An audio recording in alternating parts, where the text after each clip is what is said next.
Hi நண்பர்களே, நம்ம office போகிறதுக்கு டைமில் ரொம்ப டென்ஷனாக இருப்போம்.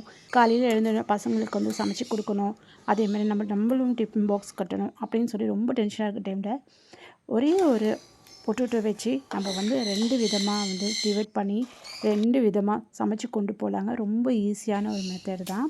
ஃபஸ்ட்டு வந்து நம்ம 1 கிலோ வந்து எடுத்துக்கலாம். 1 கிலோ வந்து 2 பாகமாக எடுத்துகிட்டு கொஞ்சமாக பாயில் பண்ணி செப்பரேட்டாக வதக்கி வைக்கலாம்.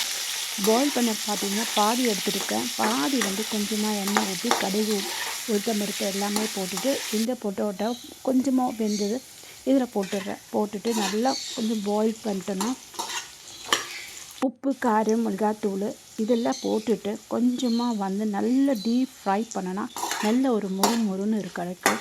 இது வந்து நம்ம ரைஸில் அப்படியே பிசைஞ்சு சாப்பிட்றதுக்கு ரொம்ப நல்லா டேஸ்ட்டாக இருக்கும், இல்லை தொட்டு சாப்பிட்றதுக்கு அவ்வளோ நல்லா இருக்குங்க. இது லாஸ்ட்டில் மாத்திரம் நீங்கள் இறக்குற டைமில் சாட் மசாலா கொஞ்சமாக லைட்டாக போட்டு தூவி போட்டு எடுத்துட்டிங்கன்னா சூப்பரான ஒரு பொட்டேட்டோ ஃப்ரை ஆகிடும்.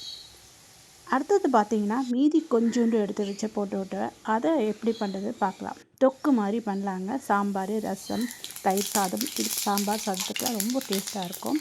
ஃபஸ்ட்டு வந்து ஒரு பேன் வச்சுட்டு நம்ம வந்து பட்டை, லவங்கம், சோம்பு, இந்த கரம் மசாலா எல்லாமே போட்டுட்டு நல்லா டீப் ஃப்ரை பண்ணிவிட்டு அதுக்கப்புறமா நல்லா ஒரு பிடி ஆனியன் போட்டுட்டு அது கூட வந்து இஞ்சி பூண்டு தட்டி போட்டுட்டு கொஞ்சமாக கருவேப்பிலை போட்டுட்டு கொஞ்சமாக தக்காளி போட்டுட்டு இதெல்லாம் பச்சை வாசனை போகிற வரைக்கும் நல்லா வதக்கணுங்க.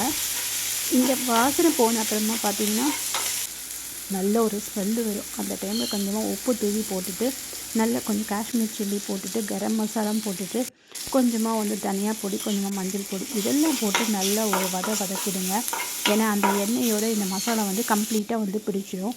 அதுக்கப்புறமா நம்ம லைட்டாக வேக வச்சோம் இல்லையா, அதை வந்து போட்டுடலாம். போட்டுட்டு அப்புறமா கொஞ்சமாக ஒரு கிண்டிங்கன்னா நம்ம கல்யாணத்து வீட்டில் வந்து பொட்டேட்டோ வந்து நம்ம எப்படி சாப்பிடுவோமோ அதே ஊரில் சூப்பர் நம்ம வீட்டிலே பண்ணிக்கலாங்க. அவ்வளோ ரொம்ப நல்லாயிருக்கும். இது சப்பாத்திலேருந்து, ரைஸ்லேருந்து, பிரியாணிலேருந்து, ஃப்ரைட் ரைஸ்லேருந்து இப்படி சொல்லிகிட்டே இருக்கலாம். அவ்வளோ நல்லாயிருக்கும்.